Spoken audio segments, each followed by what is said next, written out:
Re-bienvenue dans une capsule Sismic Insights. Donc aujourd'hui, on va faire quelques petits touch-up retours sur l'épisode avec Alain Champagne, l'épisode de cette semaine. Et on va parler de comment un gestionnaire devient plus un leader coach. Donc, bienvenue Julie, bienvenue Marie-Hélène. Allô. Aujourd'hui, c'est la première fois que vous êtes avec nous, donc je vous laisse introduire le sujet. Oui, bien, c'est super intéressant parce que, tu sais, dans les dernières années, puis là, je parle pas juste les 2-3 dernières années, on va l'étendre un peu plus. On voit une évolution sur le marché du travail, les employés qui cherchent à se faire accompagner, à se faire développer. On n'est plus dans l'intention de se faire diriger, dire quoi faire, plutôt, ben parle-moi de ton objectif, puis accompagne-moi à l'atteindre, puis coach-moi pour y arriver. Puis on a trouvé super intéressant, justement, les références qu'Alain disait, parce que pour lui, ça semblait tellement naturel, sa façon d'être et d'agir. Et depuis son tout jeune âge, je dirais, là, au début de sa carrière avec, je pense que c'était P&G, Procter & Gamble. Oui, après son bac, oui. Exact. Donc, pour lui, c'était pas une question de diriger, c'est au contraire, c'est avec qui je suis en train de communiquer. Donc, la base, lui, de sa pratique, ou est-ce que probablement l'a amené très loin à occuper des postes assez impressionnants aujourd'hui. Sa capacité de prendre le temps d'écouter les gens, de poser des questions ouvertes. Et puis ça, c'est tout qu'un challenge, poser des questions ouvertes. On est beaucoup dans le est-ce que qui répond par oui ou non. Donc, pour approfondir la conversation, on est aussi beaucoup dans la personnalisation de son approche, la confiance avec qui on a devant nous, puis de bâtir cette relation-là aussi avec les gens pour les amener à apprendre par eux-mêmes. Laisse-toi guider par tes propres compétences et confiance en toi. Donc, c'en est des comportements qu'on voit de plus en plus, en fait, que les employés recherchent au quotidien en termes de gestionnaire. Oui, vraiment. Je pense qu'il y a beaucoup d'entreprises qui appliquent ces nouveaux concepts-là, puis ça permet vraiment aux employés, en fait, je pense, d'avoir une carrière plus épanouissante, tu sais. Puis Camille le fait, entre autres, dans son salon. Elle fait des coachings chaque mois avec ses employés, tu sais.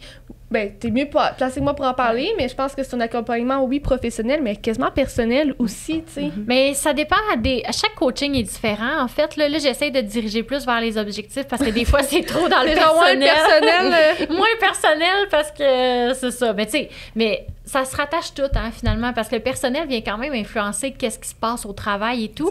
Puis si t'as pas la motivation de la personne, t'auras beau y dire n'importe quoi. Moi, je travaille beaucoup. On a comme 3 points clés pour monter de niveau, pour monter de salaire. Entre autres, le pré-booking. Hey, le pré-booking, c'est demander à une cliente, est-ce que tu veux revenir me voir dans 3 mois, puis veux-tu le prendre maintenant? C'est quand même confrontant, là. C'est de la grosse confiance en soi de dire à quelqu'un, m'as-tu aimé assez pour revenir me voir maintenant? Fait que, tu sais, c'est du coaching vraiment personnel, je trouve, cet aspect-là de l'objectif qui est financier au bout de la ligne, puis de se bâtir une carrière solide, puis... mais bref, oui, c'est ça, je le fais tous les mois, mais les deux sont ensemble, ça dépend. Ça dépend vraiment des mois. Mais quand tu dis coaching, pour moi, c'est important. Tu sais, je pense que c'est pas de devenir des coachs là, professionnels ou des coachs de vie. Là, quand on parle de leader coach, puis ce que tu viens de nommer, c'est d'outiller tes gens. Tu sais, leur dire, tu sais, il y en a peut-être qui ont travaillé dans d'autres salons ou dans d'autres entreprises qui savent pas comment s'y prendre, tu sais, puis que c'est peut-être moins dans leur... Tu sais, ils sont plus introvertis ou c'est moins dans leur force. Donc, toi, ton rôle de gestionnaire, c'est des outils de dire hey, aurais-tu pensé à faire ça ou c'est quoi le résultat que tu as obtenu, comme Marie-Hélène tantôt disait, de poser des questions ouvertes pour que la personne puisse cheminer puis sentir que ça vient aussi d'elle ou de lui. Puis c'est ça le leader coach, c'est créer un safe space que la personne aussi sente que si elle commet une erreur, c'est correct, tu vas pas y en vouloir, tu sais, fait que souvent, le leadership, peut-être plus traditionnel, on était très autoritaire, très axé sur les résultats, puis on pardonnait pas beaucoup là, les erreurs, puis je pense que le coaching, c'est pas de... On veut pas nécessairement que les gens commettent des erreurs à tous les jours, mais de sentir qu'il y a une espèce de sécurité, de savoir que mon gestionnaire va être là pour moi, encore là. Tu donnes un bon exemple, tu veux qu'il y ait des résultats financiers, là, qu'il y ait un retour, un booking, mais comment tu y permets de faire ça? Peut-être que ça ne marchera pas du premier coup, puis tu veux pas qu'elle se décourage. Fait que, tu vas la motiver puis dire hey, c'est pas grave, la prochaine fois ça va marcher. Fait que c'est ça qu'on veut dire par le leader coach, c'est vraiment d'avoir le bien-être de ton employé à cœur, puis s'assurer, oui, qu'il fait des erreurs, mais qu'il se développe, qu'il apprend. Puis que l'employé sente que c'est comme un allié plutôt que quelqu'un qui a des attentes inconcevables, puis qui se sent pas bien avec ça, clairement. Perso, moi, je vois ça quand même. Tu sais, je leur demande des objectifs, faut que je les aide quand même à atteindre ces objectifs-là. Tu peux pas pitcher quelque chose à quelqu'un, rends-moi ça comme résultat, puis pas faire de retour. On dirait que je trouverais ça, en tout cas, je trouverais ça difficile d'exiger quelque chose sans être là pour la personne. Ben oui, puis tu sais, tu en as mis un bon point aussi, il y a le feedback, parce qu'une chose, la personne n'a pas réussi la première fois, on va pas s'arrêter là, on va essayer de creuser, on va essayer de comprendre. Puis le feedback, je pense que c'est un des plus beaux cadeaux qu'un gestionnaire peut donner et qu'un employé peut recevoir. Idéalement, tu sais, un feedback, on l'a quand même réfléchi, on l'a préparé, on a une intention d'améliorer ou voire même de maintenir. Tu as peut-être comme une Top Gun dans ton salon qu'elle, OK, elle réussit super bien, continuons d'encourager ce comportement-là. Fait que le feedback peut venir aussi chercher la continuité, en fait, dans un bon comportement. Puis le feedback, bien après ça, quand c'est un peu plus difficile, bien évidemment, de se préparer puis de voir avec la personne comment elle pourrait changer des choses et non pas toi. Parce que Camille, comment elle le ferait, c'est sa façon, une façon. L'employé X, bien, elle aurait peut-être une autre façon de prendre une autre démarche et c'est de la laisser entreprendre par elle-même ou du moins d'y réfléchir, de bouncer des idées avec toi parce qu'il y a peut-être des choses qui se font puis qui se font pas puis t'es là pour l'enligner, faire « on va te ramener un petit peu à gauche parce que ça marchera pas ». Mais tu sais, non pas de dû chemin déjà tout fait. Puis peut-être une autre référence, je viens de repenser à l'épisode avec Alain, tu sais, une des choses qu'Alain a mentionné, c'est de rendre les gens imputables, tu sais. Puis moi, c'est un concept que j'aime beaucoup. Je travaille beaucoup ça avec plusieurs de nos clients en entreprise, en petite entreprise puis en plus grande entreprise. Mais d'amener de la clarté sur c'est quoi qui est attendu de moi.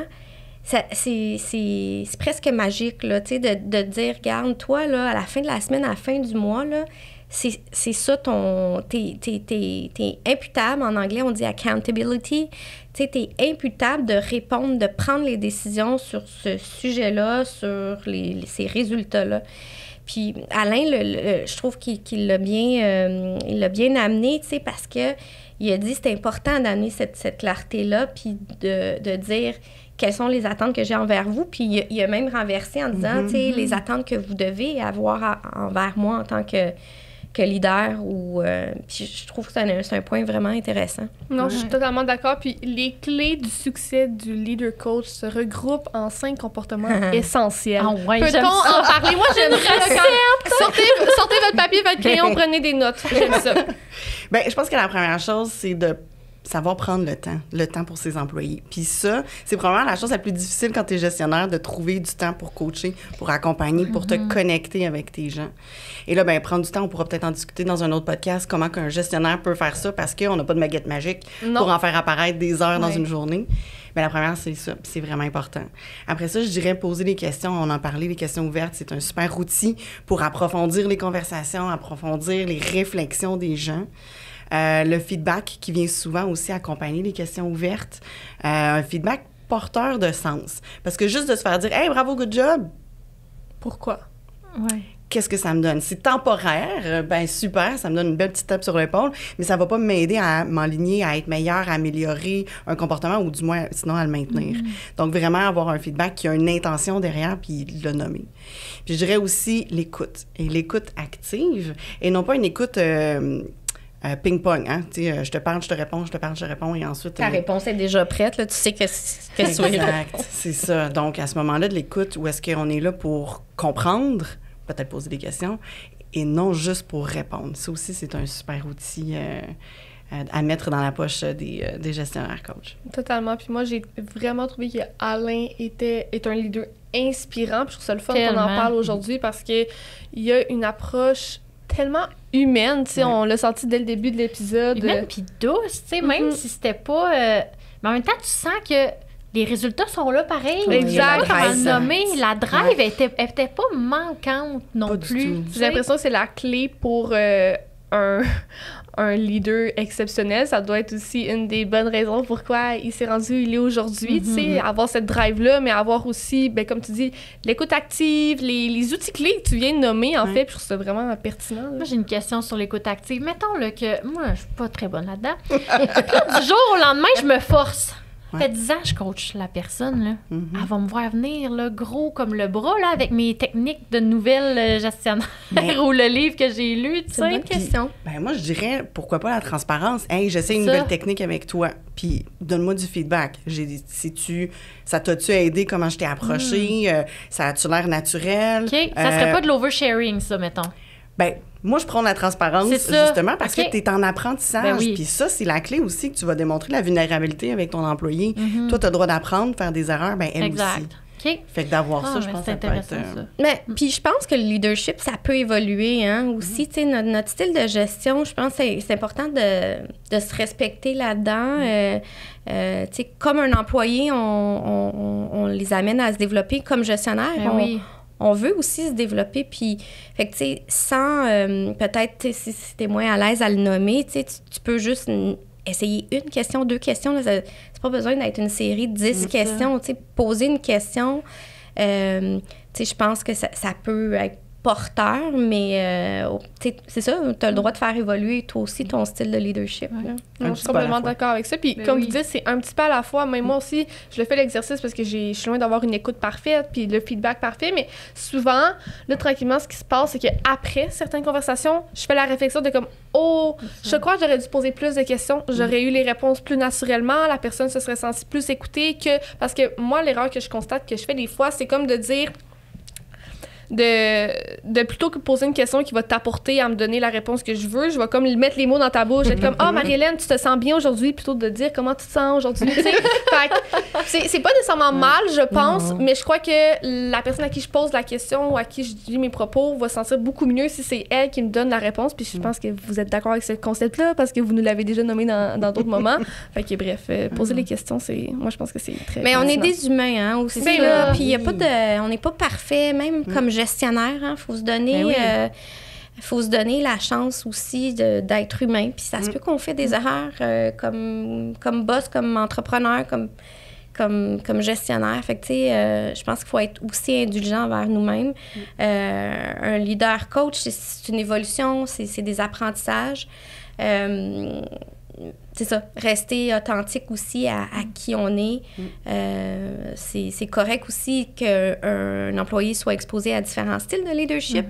Fait que je pense que ça paraît si un gestionnaire aussi essaie de trop imiter ou d'incarner quelqu'un qui n'est pas, tu sais. Non, c'est clair, exactement. Ben, comme tu dis, la transparence peut mener tranquillement à cette évolution-là qui se fait bien. Pour conclure, j'aimerais savoir, avez-vous une recommandation d'un outil, une lecture, une écoute, quelque chose qu'on peut partager avec nos auditeurs?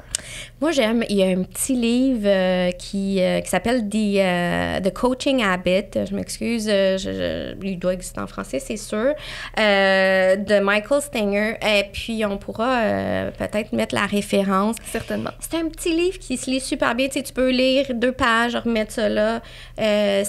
Tu sais, je pense que c'est inspirant, ça peut juste vous donner certaines idées. Donc, super facile à consulter. Moi, c'est un livre que j'ai là, depuis plus que 10 ans. Puis, vraiment, vraiment de bonne lecture.